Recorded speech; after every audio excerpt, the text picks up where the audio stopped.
Hey, it's Jack from Jack Haley Real Estate and the Online Real Estate Academy. In this edition of Ask Jack, we're going to talk about the Boston rental market. You've got questions, I've got answers. So yesterday, I got a phone call from a mom, and her son is in his early 20s, and he's waiting to take the exam, and she's like, he wants to rent apartments in Boston. Is that a thing? How does the market work? And she's like, she's not familiar with how the Boston rental market works, which is okay because most people aren't either. So I started renting apartments. That's how I started in this business in 2011. Started renting apartments in Boston part-time. And we had a significant discussion on the phone about how it worked. And I thought it would make a great video. Let's go to the chalkboard. Okay, so it all starts with landlords. Landlords, they own the properties, right? And they might own, you might have a landlord that owns one apartment, or you might have a landlord that owns 700 apartments, right? There's a lot of variation there. But nonetheless, they have effectively a product that they need to sell, which is apartments, rental space. And so they have a couple of different options in order to sell this product. One of the options is to hire an in-house salesperson. So they work directly for the landlord, and they have usually an office at the location. These are usually some of your nicer developments, nicer apartment complexes, for instance.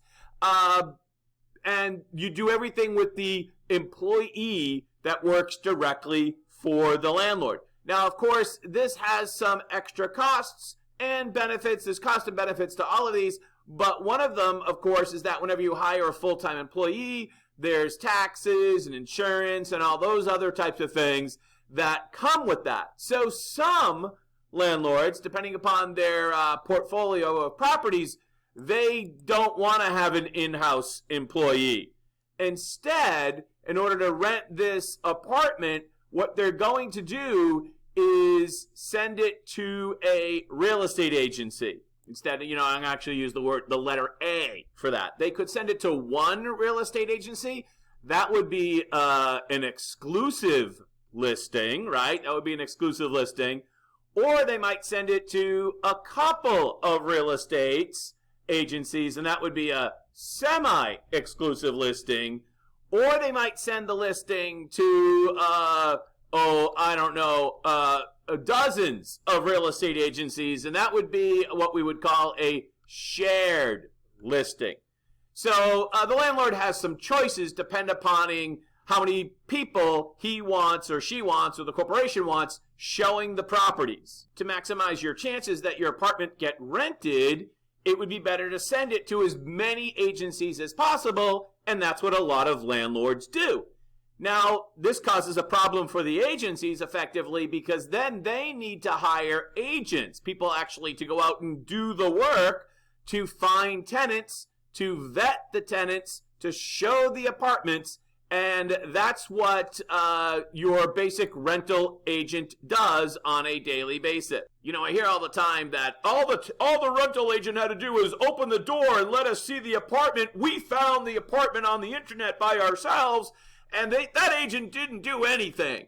Hey, there's good agents and there are bad agents, but let me tell you, finding the client is an amazing amount of work, getting them all there at the right time, making sure the existing tenants aren't there, getting the keys. You see, what a lot of people don't realize is that the key is not necessarily readily available. In order to show an apartment, you might have to go across town. And I mean, like, you might have to show an East Boston apartment. You might have to go to the Back Bay, double park on Newbury Street to get the key for that East Boston apartment. And you're competing literally against hundreds of other agents who also have the exact same listing that you have. It is a grind, let me just tell you. So inevitably, the next question is, who pays the agent and who pays the agency?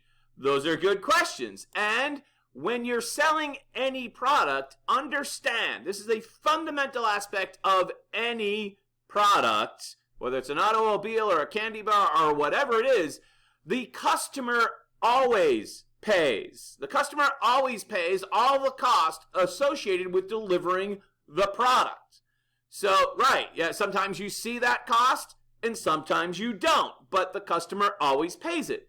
So in this case here, in the Boston market, we kind of have an unusual market. Jack, why is it unusual? Because Boston's a college town, there's a higher percentage of churn in the apartments. People don't stay in their apartments long term. They stay there for a year, 2 years, 3 years while they're in college, but they're not staying there for 7, 8, 9, 10 years. Consequently, you have a lot of apartments that need to be constantly rented and then re-rented, which means that the landlord's constantly looking for new customers. But it also means that there's constantly a new group of tenants looking for apartments, and the fact is that there's more tenants than there are apartments, and that's another topic altogether, but it's just supply and demand. So typically speaking, the way a lot of people in the Boston real estate market say it, there's always a fee. It just depends who pays it. It just depends who pays. So typically, because of the law of supply and demand, the tenant pays the fee. This is usually equal to 1 month of rent. 1 month of rent. And that fee goes to the agency, and then based upon the comp plan, the agency will share some of that back to the agent. Usually, this is a rough estimation, but usually that's going to be about, 55 to 60%, something around those. So if the fee was $1,000, you'd make $550. By the way, apartment fees are a lot more because to rent a Boston apartment is a lot more than $1,000 a month. The landlord doesn't get any of the fee. What the landlord does is they get the rent for the apartment. The fee goes to the agency, and then the agent gets their cut of that.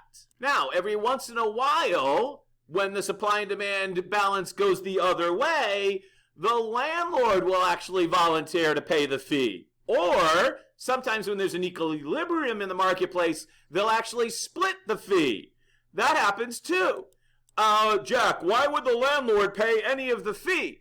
Well, sometimes in July, and then especially into August, because you got to realize the big turnover for apartments in Boston is September 1st. And if you don't rent your college area apartment, Alston, Brighton type of apartment, by September 1st, it could go vacant for months. So at some point, looking at the supply and demand of apartments on the marketplace, landlords might be like, hey, we'll pay the fee because we don't want the apartment to go vacant after 9/1. So sometimes the landlord pay the apartment, the fee, and of course then the agency collects the fee and they share it with the agent based upon the comp plan. Jack, the tenant should never have to pay the fee. The rent is already too damn high. The tenant shouldn't have to pay the fee. I don't want to have to pay the fee. Oh my God, did you sleep through basic economics? Because this is what will happen if you outlaw the tenant fee. Watch this. Okay, so under the current free market system, typically in the Boston market, let's just say it's $1,000 apartment, which I know it's going to be a lot more than that, but we'll just use 1,000 to make things easier. It's $1,000 in rent, and the tenant pays $1,000 in the fee. Now, if there was a rule that banned fees, and there's been talk of this recently, this is what would happen. The fee would have to be borne by the landlord. The fee would have to be borne by the landlord. So the landlord would now be paying the fee. And if this was universal, then what would then happen to the rent? Anyone? Bueller? Because if this was a rule that everyone had to do it, then you would just simply annualize the fee into the monthly rent. And so everyone's monthly rent would go up. Therefore, the landlord, after 1 year, could recoup because 83 times 12 is the $1,000 fee. Is the $1,000 fee that the landlord would have been paying. Oh, Jack, that makes perfect sense. It does. But it doesn't make sense in year 2, because if you stay in the apartment, your rent is now elevated for year 2, and now you actually end up paying more for that apartment because you banned fees than if you let it be set by the free market. You'd actually be spending an extra $1,000 for that apartment in year 2 than you would have otherwise paid for if you just paid the fee up front. So that's the opportunity, and that's how the marketplace works in Boston. Typically, there's more opportunity to rent apartments in Beacon Hill, North End, Allston, Brighton, East Boston. There's a lot of different markets, Cambridge, Somerville, a lot of different markets where there's a lot of rental agencies out there. It is a job. There's a lot of hustle to it.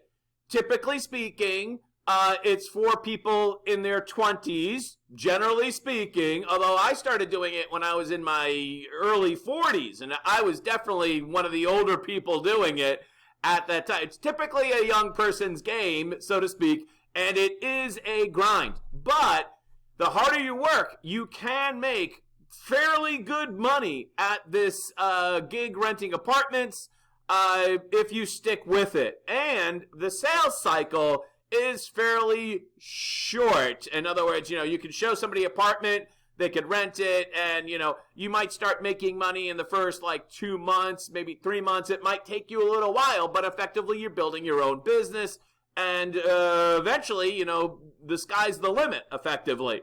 I started renting apartments, and as you know now, I own my own real estate agency. I have 35 agents. I own the real estate, the whole thing. So it's a good place to start if you want to start a career.